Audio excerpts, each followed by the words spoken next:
নমস্কার সম্মানীয় দর্শকবৃন্দ, এই মুহূর্তে সবচেয়ে বড় খবর, টেট কাউন্সেলিংয়ের নোটিশ দিল প্রাথমিক শিক্ষা পর্ষদ। আর বিস্তারিত জানার জন্য অবশ্যই আপনারা ভিডিওটি শেষ পর্যন্ত দেখবেন। ভালো খবর চাকরি প্রার্থীদের জন্য, টেট কাউন্সেলিংয়ের নোটিশ দিল প্রাথমিক শিক্ষা পর্ষদ। জেলাভিত্তিক কাউন্সেলিং ইতিমধ্যেই শেষ হয়েছে, বাকি থাকা প্রার্থীদের রাজ্যভিত্তিক কাউন্সেলিংয়ের নোটিশ দেওয়া হলো পর্ষদের পক্ষ থেকে। প্রাথমিক শিক্ষক নিয়োগের টেট কাউন্সেলিংয়ের নোটিফিকেশান প্রকাশিত হলো 21 থেকে 24 ফেব্রুয়ারি পর্যন্ত এই প্রক্রিয়া চলবে। কোন প্রার্থীদের কোন দিনে কাউন্সেলিং হবে সেই বিষয়ে নোটিশ দেওয়া হয়েছে।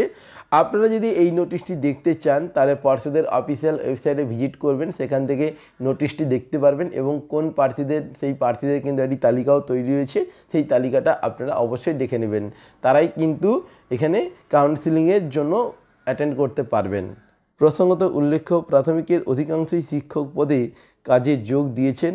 মোট 9,533টি পদে নিয়োগ হতে চলেছে। জেলায় নিয়োগ না হওয়া পদগুলি এবার রাজ্য স্তরে কাউন্সেলিং হবে। নিয়োগ প্রসঙ্গে প্রাথমিক শিক্ষা পর্ষদের এক কর্তা জানান, অধিকাংশই স্কুলে যোগ দিয়েছেন। জেলা থেকে খবর মিলেছে, নয়া শিক্ষকেরা বুধবার স্কুলে সরস্বতী পুজোতেও অংশগ্রহণ নিয়েছেন।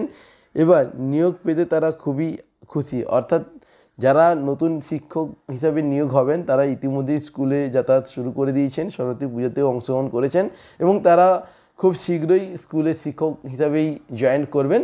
তো বন্ধুরা, এই ছিল আজকে ভিডিওর লেটেস্ট আপডেট। ভিডিওটি ভালো লাগলে লাইক করে দেবেন এবং আপনার বন্ধুবান্ধবকে ভিডিওটি বেশি বেশি করে শেয়ার করে দেবেন। আপনারা প্রত্যেকে ভালো থাকবেন। পরবর্তী ভিডিওতে আবার দেখা হচ্ছে। ধন্যবাদ।